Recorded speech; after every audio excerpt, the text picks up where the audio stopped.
Do you see this, man? That's the undeniable look of defeat.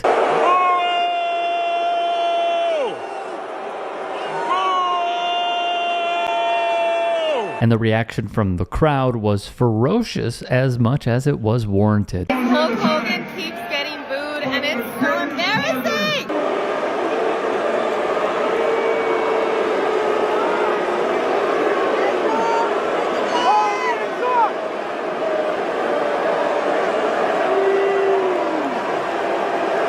Yet one former wrestler had really important insights to deliver. But right now, you know, with the social climate and the things that he said and done and his lack of effort to try to fix it, people are going to come down on him. I never had an issue with him before I heard all of the stuff. And even then, I believe in giving second chances. Anybody that knows me knows that I'm a fix-it person. I'm not going to dwell on the negative. I'm not going to talk about the past. We're going forward. And he never wanted to go forward and fix it. So, you know, that's what happens when you think that everything is going to go away. It's not going to go away. That being Mark Henry. And when asked if the two ever had a conversation about Hulk's troubled past. No, he thinks it's going to go away. That it's not going to be that dark cloud over his career. I have not said, you know, I offered to say, hey, let's do a tour of the black colleges, law schools, and explain what happened. He didn't want to do that. It's revealing. And if unaware, as we have covered previously, Hogan is heard on the tape, which was recorded in 2006, talking about his daughter Brooke, who he accused of sleeping with an African American. I mean, I am a racist to a point. But then, when it comes to nice people and whatever, then says, I mean, I'd rather, if she was going to I'd rather have her marry an 8-foot worth $100 million, like a basketball player. Guess we're all a little racist. What we saw in that tape is exactly what 21st century racism looks like. You may like black people and be friendly to black children, but you don't want your child to marry a black person. And clearly he has continued falling short. In a story that we brought to you yesterday, there were some sources from one site that said essentially Hulk thought it was a political hit job, which it was not. Hulk Hogan walking out trying to shill that beer and getting booed out of the Intuit Dome to the high heavens. I'm like, you know what? Penta could wait. Penta could wait. Because there wasn't much more of an appropriate moment of professional wrestling as a fan that I was more proud to be a fan than that moment. This was the WWE and pro wrestling jumping into the future with Netflix, with technology. And this was the WWE universe loudly saying, we are not trying to bring this guy with us to the future. Kaz, a man who I truly admire and respect, gave his 2 cents on the subject. And hey, just a quick break in the action. You should go subscribe to my new show, The Rick Strom Show. I'm going to be interviewing people from sports, music, journalists, authors, sports doctors. It's going to be fantastic. Please go subscribe. Thank you. I just think the wrestling fan over the past 15 or 20 years have gotten to know who Terry Bollea is for the past several years, and they let him know exactly what they think about him. And when it comes to that sort of stage, it was a chef's kiss. It was like, thank you, WWE Universe. Thank you, fans, for not disappointing me. Just a few moments earlier, The Undertaker comes out on his motorcycle, and nobody seemed to boo him. He came to rev the motorcycle. Rhea Ripley did the fist up, and we all know where The Undertaker leans. He had Donald Trump on his podcast. Nobody booed him. You know, I think it was a combination of a lot of things. I think most WWE fans have gotten to know the real Terry Bollea for the past several years, whether it's, messing up the union that was probably trying to be put together for WWE that he openly snitched on in the Vince McMahon documentary. And if one does not remember the union-busting effort he went on... You and Hulk were once good friends. Yeah. What's the likelihood of that ever being repaired? Never. And he's the one that ratted me to Vince when I tried to unionize. I found that out under federal deposition when Vince was put under sworn, and he didn't hesitate at all. I told my lawyer the story, and in deposition you can ask about anything. And so I wanted to know who ratted me in the locker room, because there were no agents, no one from the office was in there when I did it. So it had to be one of the boys.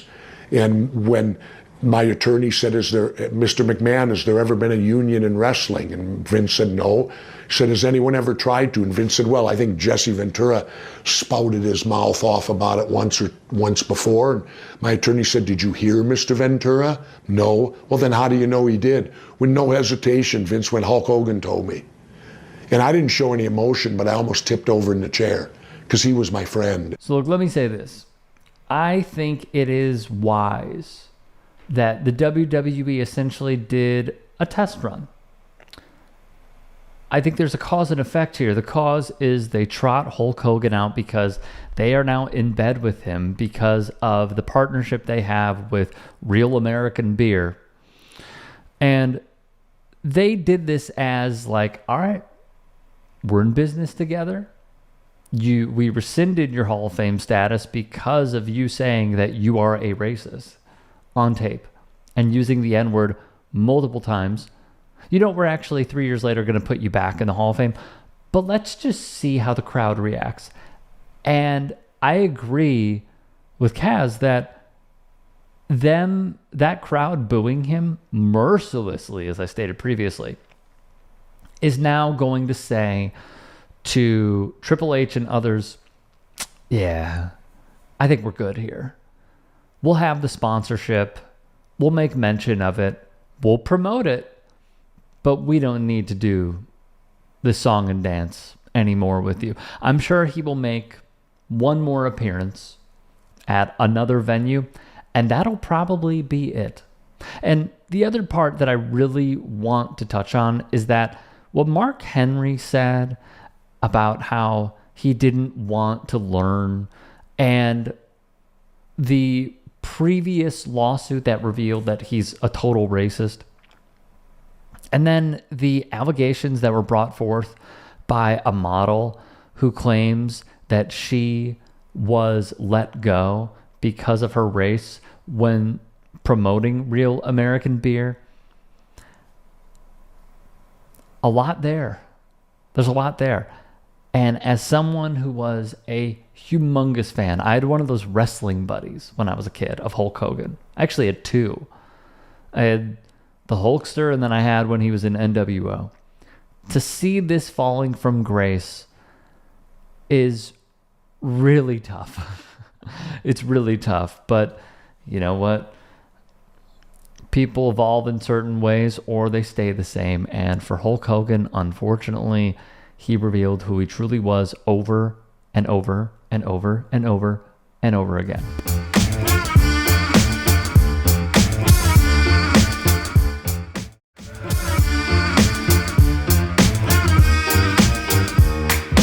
ESPN's Shannon Sharp could not have described Dallas Cowboys owner and GM Jerry Jones better than this. His disrespecting of local sports radio hosts Shan Sheriff, RJ Choppy, and Bobby Belt earlier in the season showed exactly who we always knew him to be, a greedy, entitled, out-of-touch narcissist who will do anything to avoid accountability for his nearly 30 years of failure since the glory days of the 90s when Jerry bought the team. Everyone knows this except for him. Jerry wants all the credit when things go well, but none of the blame. He told us how many times, the buck stopped with me. Any deal that's ever happened, I either signed off on it or I got notified of it. Now, you getting trounced. You getting run through like Sherman went through Atlanta during the Civil War, and now you want no part of it when they ask you about it. For that man to put that man in fear for his job. Now, you know moving forward, Saturday Swagoo Stephen A., you know he's not going to ask him anything tough because that man needs that job. And for Jerry to say this publicly and say, I'm not laughing, I'm not joking, I'm out. I'm out. Jones's disrespect of the 105.3 The Fan host goes far beyond his team's struggles on the field because he perceives any criticism of his decisions as personal attacks on his character and his legitimacy as an NFL owner and GM, which in all fairness deserves to be questioned. Imagine being Jerry Jones, you buy the Cowboys. First 5 years that you buy the Cowboys, you win a Super Bowl, then you win 2 more. Never again.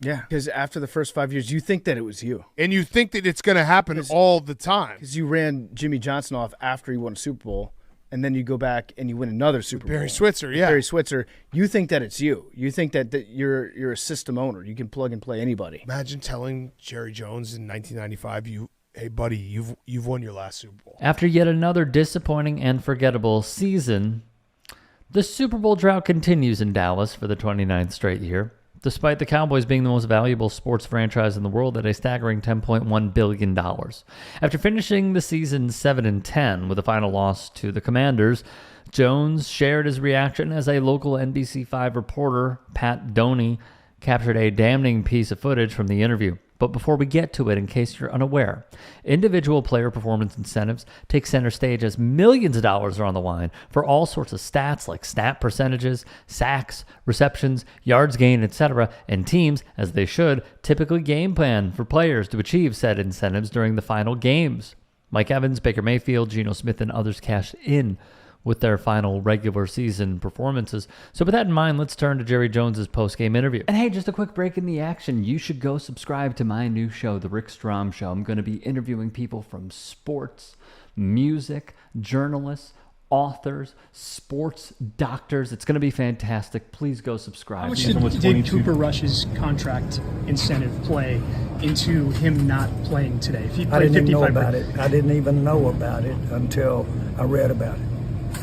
So nothing at all. The sly smile says it all, but nonetheless. Those incentives are in there for the team, and we put them in there so that if someone is, in his case, as a backup quarterback, has to play, they've got the financial incentives, but they're usually put in there because of people representing him, and they should be. So he did really earn some pretty serious incentives this year. The pretty serious incentive Jerry is referring to is this: a $250,000 payout to backup quarterback Cooper Rush, who played every game since Dak Prescott's season-ending hamstring tear in Week 9 of the NFL season, and was subsequently frozen out of another $250,000 bonus after being benched for Trey Lance to make his first start in 2 years.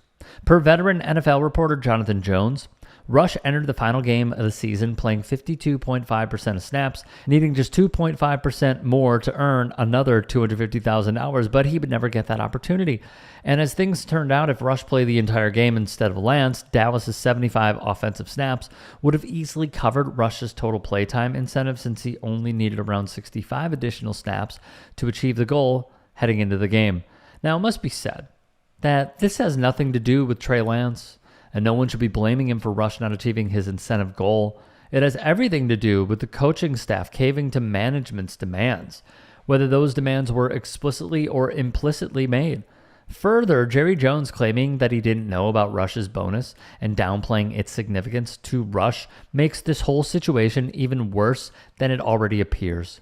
You can't say that the buck stops with you, full stop, and then immediately turn around and play dumb when a real journalist confronts you.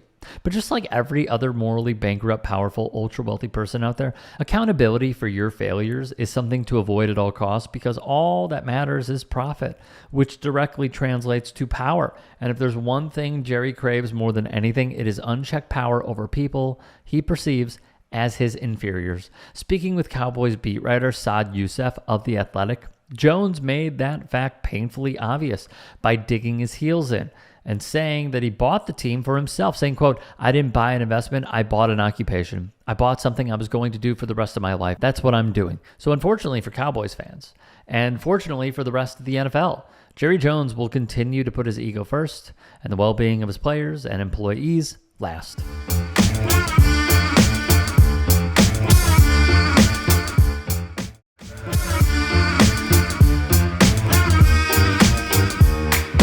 What you are seeing is body cam video captured of Olympic sprinter Fred Kerley and members of the Miami Beach Police Department. Kerley, a bronze medal winner at the 2024 Paris Games, would see an officer make contact with him, and then it's all downhill.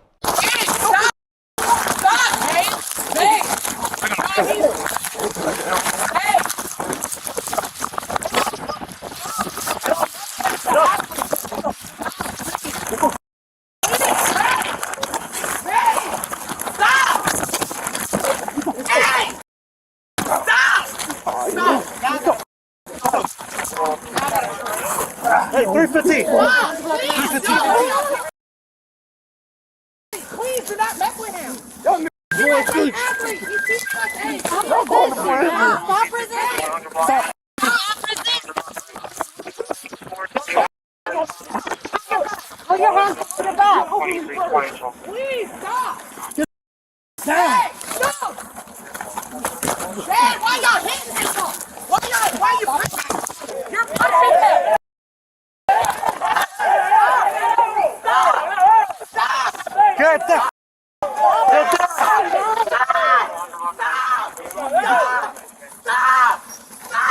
I'm gonna tase him. The officer whose body cam we are witnessing tells the other officers he is going to tase Kerley. Thus they back off, and the shot is fired. Kerley immediately drops to the ground. Stop! Stop! Stop! Stop! He didn't do anything! He didn't do anything! Stop! Stop! Hey! Stop! Stop! Stop! Stop! Get the taser off of him! Stop! Stop! Move! Get back! Move!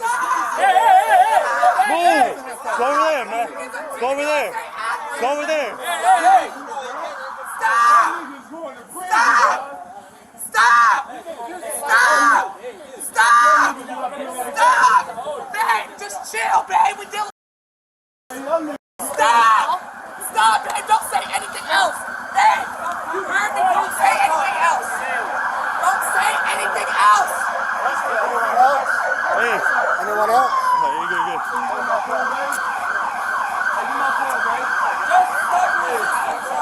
No, where's my phone? Where's my phone?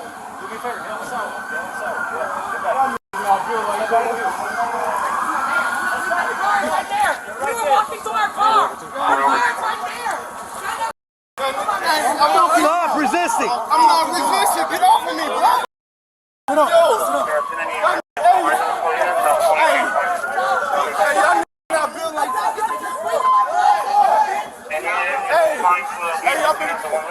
Hey, get away from my girl, bro. Stop, bro. I'm not resisting. I'm not resisting. Y'all got handcuffs on me. Y'all weak.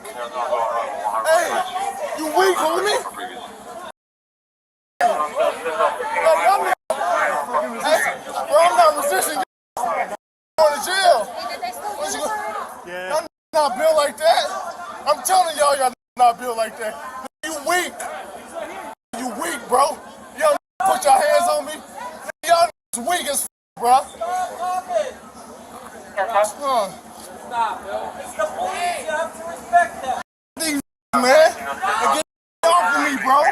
We have a call for them?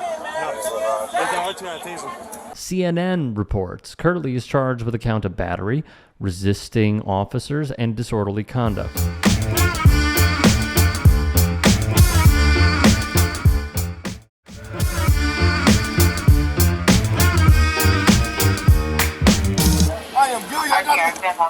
Find the front. Yo, you ain't got to me, bro. Relax, bro. Yo. It's on your legs because you relax. Hey, nigga, you going to jail. And you weak. Y'all put your hands on me, hit me in my head. All y'all weak, bro. I'm telling y'all man, get me, bro. I can't go nowhere. Bro. Man, you shut the bro. You weak. Y'all get in jail. 20 years old. I'm not 20 years old. Babe, come and get my phone. Bro, get off my legs. I need my Move your legs? legs. Get call me. You gotta stop moving them. Get off of me, bro. Y'all going to jail. I ain't doing this. You went to my car. And then which one? You put your hands on me. More officers would arrive. They would surround the scene as patrons look on in disgust and disbelief. And hey, just a quick break in the action. You should go subscribe to my new show, The Rick Strom Show. I'm going to be interviewing people from sports, music, journalists, authors, sports doctors. It's going to be fantastic. Please go subscribe. Thank you. More from CNN. In the arrest record, police say 2 officers lost their footing and fell on their back, and that Kerley fell on top of one of them. An officer would then deploy a dart-firing stun gun on Kerley, who fell to the ground after being hit. His attorney, Yale Sanford, would say, it just goes to show that no matter how hard you work, how many medals you earn for your country, and how many people across the globe you inspire, in Miami Beach, Mr. Kerley was treated like millions of African Americans, male and female, around the country with a lack of humanity, compassion, or respect. CBS News would report Kerley posted bond and would be released. He appeared in court, and his lawyer went further. This seems like a total misunderstanding. Mr. Kerley is a record-breaking athlete. He has served in the Olympics for the United States track and field team. He is a model citizen in our community. This is nothing more than an overreaction by the police. Now, here is where this story takes a turn. Judge Mindy Glazer issued this statement. It looks like he was beaten up pretty badly by the police from what I read. Was there any responsibility on behalf of the police? Hopefully there's video and body cam that will show what happened. I don't know what happened here, sir, Glazer would say to the Olympian, and she would then go on to basically tell Kerley, you could have acted way better. When a Miami Beach police sergeant appeared via video conference and called Kerley pretty aggressive, Judge Glazer fired back, Sergeant, this could have been handled a different way, and I don't know if the officers in Miami Beach are busy handling a lot of complicated crime scenes. But I have a gentleman who's never been arrested.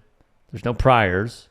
His attorney saying he's competed in the Olympics. He's obviously a pro athlete, and it's unfortunate that he got into this position. So what is the origin of all of this? So how did it all go down per USA Today? The confrontation started when Kerley, the reigning Olympic bronze medalist in the men's 100-meter dash, was attempting to enter an unrelated but active police scene en route to his car, which was apparently parked close to there.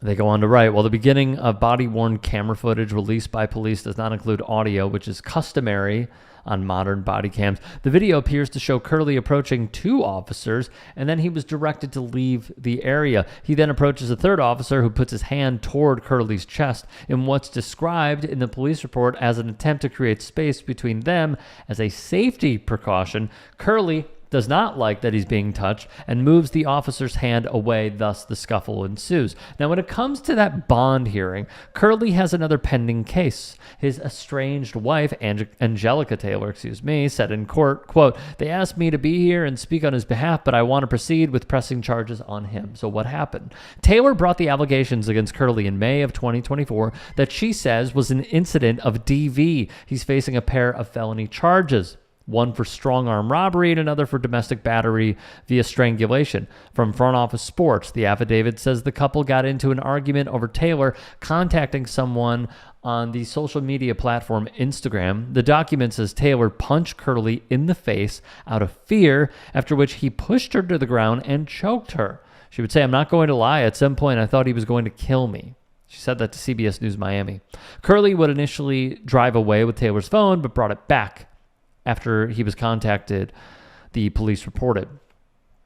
More. Miami-Dade police arrived on the scene after Kerley left again, and witnesses became uncooperative and would not provide a statement, according to the affidavit. Angelica Taylor identified the Olympian to the cops, who entered a probable cause message for arrest. Didn't file charges, though, until Friday, when they realized he was being held in Miami Beach per the affidavit. So this is an ongoing story. We will continue bringing it to you as updates.